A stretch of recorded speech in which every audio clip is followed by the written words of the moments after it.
আসসালামু আলাইকুম রহমতুল্লাহ। হাই বন্ধুরা, আমি আজকে আসছি খড়মপুর কেল্লা শাহ বাবার দরবারে, যিনি হযরত শাহজালাল ইয়েমেনির সাথে ইসলাম প্রচারের জন্য বাংলাদেশে এসেছিলেন।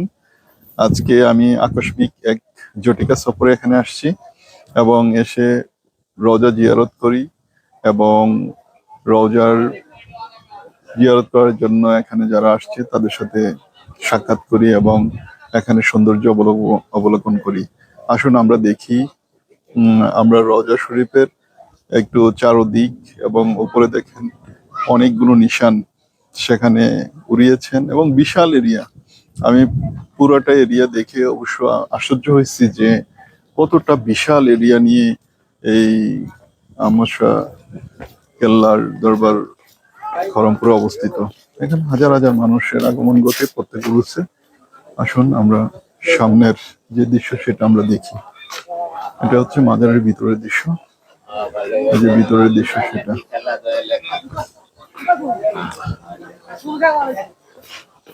গেট, আর এটা হলো গেট, মাজারের গেট, প্রবেশদ্বার। হ্যাঁ, পুরা বাউন্ডারি। এখানে মসজিদ, মাদ্রাসা, স্কুল, কলেজ সবই দরবারের নামে। আসুন আমরা ভিতরের দিকে যাই এবং দেখি ভিতরের পরিবেশ। এই যে মাজার, এই যে মাজার প্রাঙ্গণ। এখন এই যে মাজারের মাঠ, বিশাল মাঠ। এটা মসজিদ, মসজিদের মিনার যেটা রাস্তা থেকে দেখা যায়। এবং এই যে মাঠ, এখানে হাজার হাজার মানুষ পুরুষের যখন সময় হয় তখন এখানে আপনার হাজার হাজার মানুষের সমাগম হয়। হ্যাঁ, আসলে এই অল্প সময়ে আমি বেশি বেশি কিছু দেখাতে পারবো না, তাই আমি এখন চলে যাব আমার বাসাতে। বৃষ্টি হচ্ছে, বাইরে ভিজে আসছি, তাই ঠান্ডা লেগে যাবে। আর এখানে উজু করার জন্য মানুষের ব্যবস্থা করছে। হ্যাঁ, পরিবেশটা বেশ সুন্দর। এখানে মার্কেট আছে ও হযরত শাহ সুফি আহমদ গেসুদারাজ প্রকাশ কেল্লা শাহ বাবার নামে। খুবই সুন্দর। এখানে আমি জিয়ারত করলাম। জিয়ারতের পরে একটি নজরানা স্বরূপ একটি বাতিও এখানে আমি লাগাই।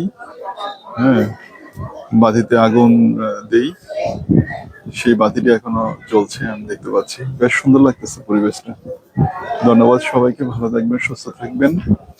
আর আমি অন্য কোনো জায়গাতে এবং অন্য কোনো দরবারে যদি যাই, সেখানের ভিডিও করে আপনাদের সাথে শেয়ার করব। অবশ্যই আপনারা যারা ওলি আল্লাহ পছন্দ করেন তারা দেখবেন এবং শেয়ার করবেন, কারণ আল্লাহ কোরআন শরীফের ভিতরে বলছে, আতিউল্লাহ আতিউর রাসূলা উলিল আমরি মিনকুম, তোমরা তাবেদারি করো, আমি আল্লাহর তাবেদারি করো, রাসূলের আর তাবেদারি করো তোমাদের মধ্যে যারা ওলি আল্লাহ আছে। আর আল ওলিউল্লাহ ইয়ামুতু, ওলি আল্লাহর মরণ নাই, সেটা আমাদেরকে জানিয়েছেন। তাই আমরা ওলি আল্লাহদেরকে মানি, স্মরণ করি এবং জিয়ারত করি এবং তাদের ফয়েজ, নজরে করম এবং তাদের দয়া ও মেহরবানি আশায় থাকি। তাদের কুসিলা আল্লাহর দরবারে আমরা ফরিয়াদ করি। সবাই ভালো থাকবেন, সুস্থ থাকবেন এবং আমার চ্যানেলের সাথেই থাকবেন।